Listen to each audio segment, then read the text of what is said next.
So that's, I think, finishes the basic, few basic operations. Yeah. So I guess if you want to do it on a subset of records, you will first write a filter, Yes, right, that's type right. it, Yeah. and then write Yeah. the expansion. Yeah, so this way. For example, let's take a slightly more complex example. So let's say this is my data control books. And let's say it has got, each record has got publisher, author, title, year. And then some records may contain reviews on this book. So for example, so it has got basically 5 records, 4 or 5 books. And let's say first book doesn't contain any reviews, second book contains some reviews. So reviews is an array, which basically describe what is the rating, who wrote that review, user, and then what is the review. And some of those reviewers have probably got some discussions going on. For example, for the 4th book, we have got one discussion going on. So again, that discussion is again an array of different records, where each record is basically who wrote the discussion, user, and what is the text. So let's say this represents very generic scenario. For example, I want to do, let's say, return the publisher and title of each book. And I will say $books piped into transform. I am returning publisher and I am returning only title. The transform operation. So now if I want to say find the authors and titles of books that have received a review. Okay, so first I have to filter on those records which have got one review. So basically this is a command just basically checks whether that attribute is present in that record or not. So I first filter out those records where a review exists. So I say filter exists .reviews, right? And then that output is piped to transform operation, right? So for only those books who have received a review, I'm going to retain author and title from those books, right? It's again same. You pipe it or filter, then the output of that filter operation is an input to transform operation. Right? If we say protect the title from each book, so one thing I can say $books arrow transform title, or I can just say $book is start title. Both are equivalent statements. Okay.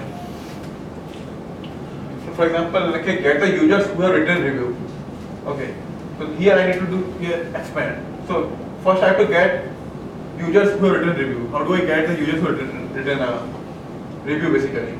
So I do a expand. First I do a expand on reviews, right? See, I cannot say $books.user because user is not part of a books array. It's a part of a reviews attribute. It's not a part of users. This is not the first level attribute. So I cannot say $books.users, right? What I'm saying, so first I just expand on reviews.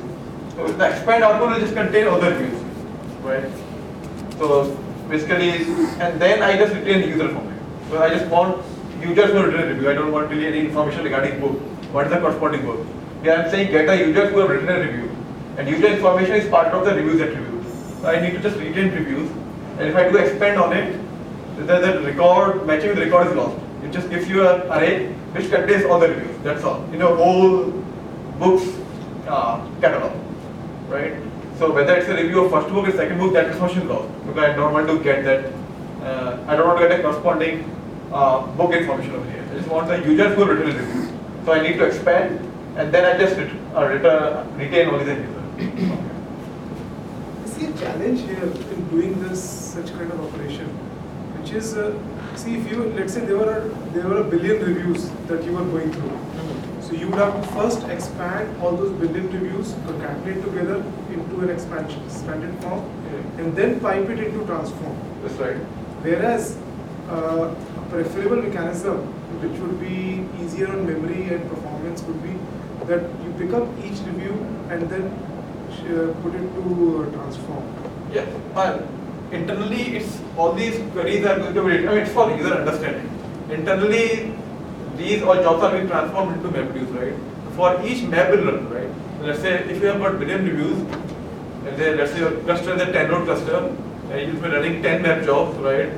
So instead of 1 billion, this will probably 1 by 10 million, 0.1 million on all machines. There are 10 map jobs running, right? So they'll process only those records which are on that machine, right? So internally it will be executed the way you are saying. So for example, let's find authors and titles of books that have an average review rating over 5. So first I have to filter जिनका average rating is greater than 5. So how do you get the rating? So first you have to get all the reviews. So $.reviews star is doing what? For the current record is being processed. Remember, $binds to the record that is being processed. So $.reviews gives the reviews of the record that is being processed, right? And $.reviews star basically gives all the reviews for the record being processed. And then $.reviews star.rating gives for the record being currently processed, I get the reviews, all the reviews, and for all those reviews I get the rating, and then apply an average operation on them, right? And if that value is greater than 5, I retain only those records, and then I just transform author and title. Okay, for example, it's a bit more complex. For example, now I don't want to do operation on my top level attribute called books. I just want to retain only those reviews which have rating more than 5, right? So the difference between the queries we seen earlier and this is, and the first one we were doing our operation of books.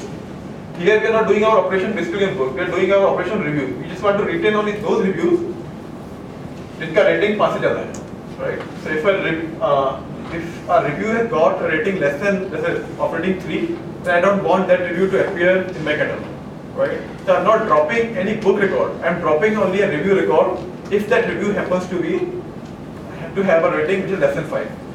So how do we do this? So first you have to understand that first I have to transform the whole record, right? So I will start from $books. I cannot start with reviews of randomly, right? There's no handle on reviews. I only have handle on books. So I say $books transform, then I retain publisher information as it is. So I don't need to touch it. So publisher colon $publisher. And again I don't need to touch author. I don't need to touch title and here, right? What I need to touch is reviews. So you have to write here how you are going to transform your reviews attribute. So you say reviews colon $.reviews. So $.reviews gets the reviews of the record being processed. And then you apply filter on reviews. You say reviews is going to $.reviews filter $.rating greater than 5. So for each record, it is going to copy the records, all other records other than reviews as it is. And for reviews, it is only retaining those reviews which have rating greater than 5. Right? So it's basically two-level operation, right? So the idea is you start with the top level, you copy attributes which you don't want to disturb, and the attribute which you want to disturb, then you write your operation, corresponding vector operation over there. So let's say that was one level, let's say I want to do another level down. So I can say retain only those discussions which are more than 10 characters long, right? So again I start with those, I start doing transform, I copy publisher as it is, I copy author as it is, I copy title as it is, I copy year as it is. Then again, see the discussions are coming under the field reviews. So I have to modify reviews. If you modify discussion, the reviews itself getting modified. So I have to do another transform on reviews now. Because reviews has again got multiple fields, the rating, user and review, right? So, and it has got, basically reviews is rating, user, review and discussion. I want to disturb the discussion field. I don't want to disturb the rating, user, review, right? So again you have to do a transform on reviews and then copy rating as it is, copy user as it is, copy review as it is, and then again you apply filter on discussion. So you say discussion colon $discussion, where filter length of text greater than 10. You see there are multiple dollars are coming at multiple points of time, and those dollars are mean different thing over here, right? In the first line, when you say publisher, $.publisher, here that dollar is bound to the books record. When I say $reviews to transform rating equal to $.rating. So when I say $.rating, that dollar is bound to the review record of the top level dollar book record, right? And when I say discussion, then this dollar is basically, when I say $.text, $discussion, then again that dollar is bound to the book record being processed, of which review record being processed, of which discussion record being processed, right? So it's again a multiple piping functionality at multiple levels, right? So it becomes a bit confusing sometimes to which dollar is bound to what. So okay, so that's how basically you do update and sync this data. Okay, there's some more miscellaneous, basically some other operators that get some in, so that checks that existence. So for example, you say whether this element exists in the array anywhere.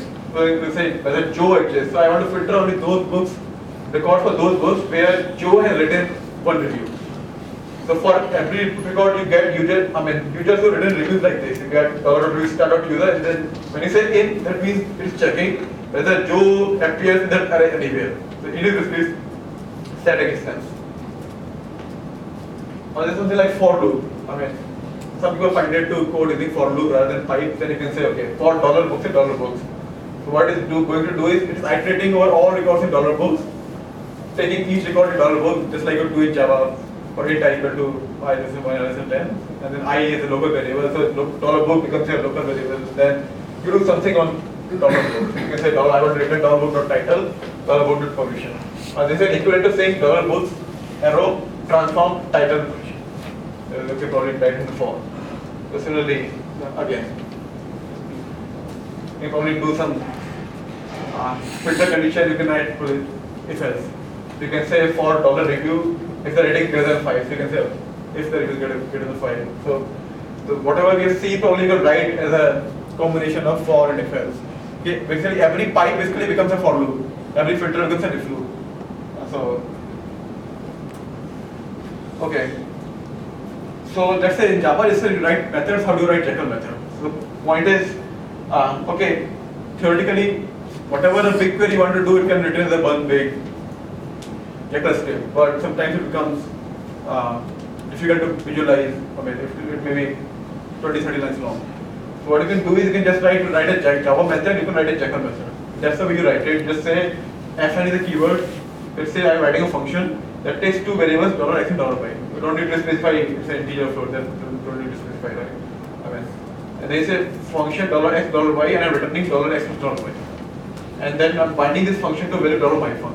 So for example, there we're using, just like we're using filter, you can start using the keyword $myfun, right? So whatever you do is say $myfun, $input. So basically, it will be bound to the function, do whatever you want to do inside the function. So basically this says, okay, my method, I'm defining a my Jekyll method, which is myfun, which takes two input variables, $x and $y, and returns some of those two variables. So if you just say $myfun 1 and 2, you see output 3.